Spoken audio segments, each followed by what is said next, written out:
Hello दोस्तों, कैसे हो आप सब? आई आप सब बढ़िया हो। आप लोग बहुत ज़्यादा कमेंट आते हैं सर पर क्लास 9 त्रैमासिक अभी मजा आएगा ना भिड़ो। जो देख सकते हो यहाँ पर जो आपका 15 अक्टूबर को पेपर होने वाला है वो सोशल साइंस का यहाँ पर होने वाला है, सामाजिक विज्ञान का। और 100% यहाँ पर रियल पेपर में मैं लेकर आ चुका हूँ। जी हाँ गाइस, जो आज आपका यहाँ पर पेपर हुआ था वो भी मैंने आपको बिल्कुल रियल पेपर बताया था। संस्कृत विषय का आपका पेपर बिल्कुल टेलीग्राम चैनल पर मैंने विद सॉल्यूशन के साथ आपको बताया था। तो लिंक डिस्क्रिप्शन में, अभी तक ज्वाइन नहीं किया तो लिंक डिस्क्रिप्शन में जाकर ज्वाइन कर लीजिएगा। इस और अभी तक चैनल को सब्सक्राइब करना तो सब्सक्राइब कर लीजिए।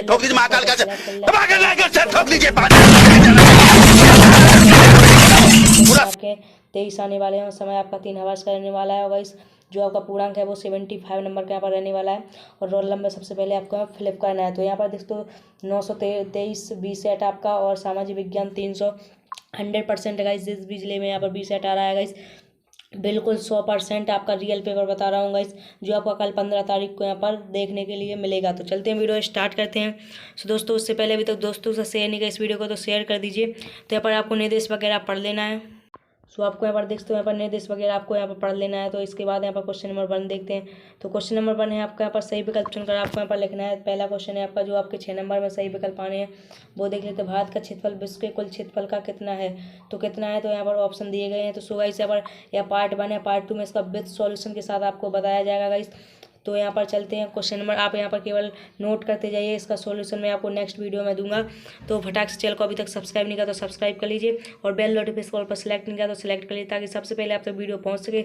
अब देखते हैं क्वेश्चन नंबर दूसरा। तो क्वेश्चन नंबर दूसरा है आपका, निम्न में से किस नदी को मध्य प्रदेश की जीवन रेखा कहा जाता है? तो किस नदी को यहाँ पर जीवन रेखा कहा जाता है? इसके बाद है, प्रथम विश्व युद्ध कब लड़ा गया था? इसके बाद है आपका क्वेश्चन नंबर चौथा। तो आरंभ में मित्र राष्ट्रों का नेतृत्व किनके हाथों में था? तो इसका ऑप्शन नंबर बी आपका सही हो जाएगा, सोवियत संघ और अमेरिका। इसके बाद है आपका क्वेश्चन नंबर आपका पांचवा। तो पांचवा में है, प्रारूप कमेटी के अध्यक्ष थे तो कौन थे? डॉक्टर भीमराव अम्बेडकर थे। तो आपका बी वाला ऑप्शन यहाँ पर सही हो जाएगा। इसके बाद है आपका, भारतीय संविधान लागू हुआ था? तो आपको पता ही होगा 15 अगस्त यहाँ पर 1947 को यहाँ पर लागू हुआ था। और यहाँ पर जो आपका 15 अगस्त 1947 को आज़ाद हुआ था, और 26 जनवरी 1950 को आपका संविधान लागू हुआ था। आपका यहाँ पर बी वाला ऑप्शन सही हो जाएगा। इसके बाद है आपका क्वेश्चन नंबर दूसरा, जो आपको यहाँ पर रिक्त स्थानों की पूर्ति करनी है वो यहाँ पर देख लेते हैं। तो भारत की भूमि का क्षेत्रफल के इन वर्ग किलोमीटर है? तो कितना? 32,87,263 किलोमीटर है। इसके बाद है, इन नदी गंगा नदी की सबसे बड़ी सहायक नदी है? तो कौन सी नदी है?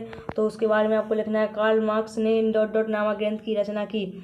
इसके बाद है, संविधान सभा की प्रथम बैठक इन में हुई। जो क्रियाएं आय प्राप्त करने के लिए की जाती हैं उन्हें इन कहते हैं। इसके बाद है क्वेश्चन नंबर 6, उत्पादन का मुख्य प्रथम आवश्यक कारक इन है। इसके बाद आपका क्वेश्चन नंबर तीसरा है, तो जिसमें तीसरे में आपको यहाँ पर सही जोड़ी यहाँ पर मिलाना है। तो सही जोड़ी यहाँ पर मिला लीजिए। पहला राजस्थान का आपका हो जाएगा क्षेत्रफल में सबसे बड़ा राज्य, और ड्यूमा का हो जाएगा रूस की संसद, और तीसरा का खरीफ का यहाँ पर ज्वार बाजरा हो जाएगा। इसके बाद आपका यहाँ पर हरित क्रांति, यहाँ पर उत्पादन में वृद्धि हो जाएगी। इसके बाद है, डॉक्टर राजेंद्र प्रसाद आपका संविधान सभा के अध्यक्ष हो जाएंगे। देश का सर्वोच्च कानून आपका यहाँ पर संविधान हो जाएगा। तो इस तरीके से आपको यहाँ पर जो आपके क्वेश्चन नंबर 3 की सही जोड़ी थी वो आपने नोट कर ली होंगी। अब देखते हैं क्वेश्चन नंबर 4, जो आपके यहाँ पर 70 आपको यहाँ पर देना है। तो भारत के दक्षिण में हिंद महासागर स्थित है, तो यह आपका यहाँ पर सत्य है। इसके बाद भारतीय संविधान की प्रस्तावना संविधान की आत्मा है, तो ये भी आपका सत्य है। इसके बाद है, मतदान करने की आयु 18 वर्ष है, ये भी आपका यहाँ पर सत्य है। इसके बाद है, चौथा भूमि मानवकृत संसाधन है, ये आपका असत्य हो जाएगा। इसके बाद है आपका क्वेश्चन नंबर 6, 6 से 14 वर्ष के स्कूली बच्चों की शिक्षा में सर्व शिक्षा अभियान एक महत्वपूर्ण कदम है, ये आपका सत्य है। इसके बाद शिशु मृत्यु दर से अभिप्राय 1 वर्ष से कम आयु के शिशु की मृत्यु से है, तो इस ये भी आपका यहाँ पर असत्य हो जाएगा। इसके बाद देखते हैं, जो आपका एक शब्द एक वाक्य में उत्तर लिखना है। तो हीराकुंड बांध किस नदी पर बना है? तो इसमें आपको यहाँ पर क्या भर देना है? महानदी पर भर देना है। इसके बाद है क्वेश्चन नंबर दूसरा, तो धर्मनिरपेक्षता का अर्थ आपको यहाँ पर लिखना है। तो धर्मनिरपेक्षता एक ऐसी विचारधारा है जो कहती है कि धर्म को किसी देश की सामाजिक और राजनीतिक गतिविधियों के साथ शामिल नहीं किया जाना चाहिए। तो इस तरीके से आपको यहाँ पर दूसरा भर देना है। इसके बाद तीसरा है, लोकसभा के सदस्यों को क्या कहते हैं? तो सांसद कहते हैं। इसके बाद है, पालमपुर की एक गैर कृषि की क्रिया का आपको यहाँ पर नाम लिखना है। तो पालमपुर की यहाँ पर गैर कृषि क्रिया का आपको यहाँ पर नाम लिखना है। तो इस तरीके से आपको यहाँ पर वयस्क का मताधिकार क्या है? तो आपको वयस्क मताधिकार हर एक वयस्क व्यक्ति जो 18 वर्ष से अधिक की आयु का है उसको मतदान करने का अधिकार प्राप्त है। इसे ही वयस्क मताधिकार कहते हैं। तो इस तरीके से आपको 5वां भी कर लेना। 6वां है भारत के स्थलीय पड़ोसी देशों के नाम। आपको चीन, पाकिस्तान, भूटान, नेपाल, म्यांमार, बांग्लादेश। तो इस तरीके से आपको क्वेश्चन नंबर 5 भी क्वेश्चन आने वाले हैं, वो यहाँ पर देख लेते हैं। तो पहला क्वेश्चन है आपका यहाँ पर जो 2 नंबर में आएगा, अपवाय तंत्र से क्या आशय है?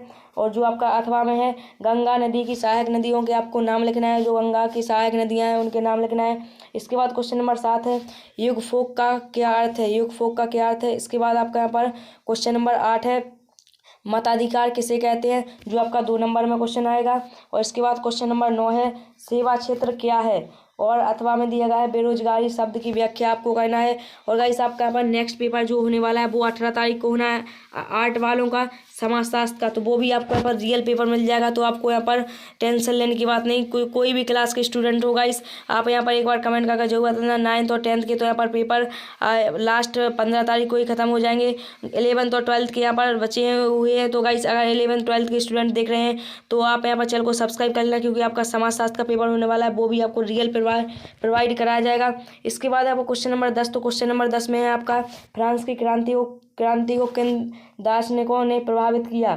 इसके बाद अथवा में फ्रांस की क्रांति ने विश्व को किन 3 सिद्धांतों का संदेश दिया? भारत की प्रमुख 4 झीलों के आपको यहाँ पर नाम लिखना है। ब्रह्मपुत्र नदी को बांग्लादेश में किन किन नामों से जाना जाता है?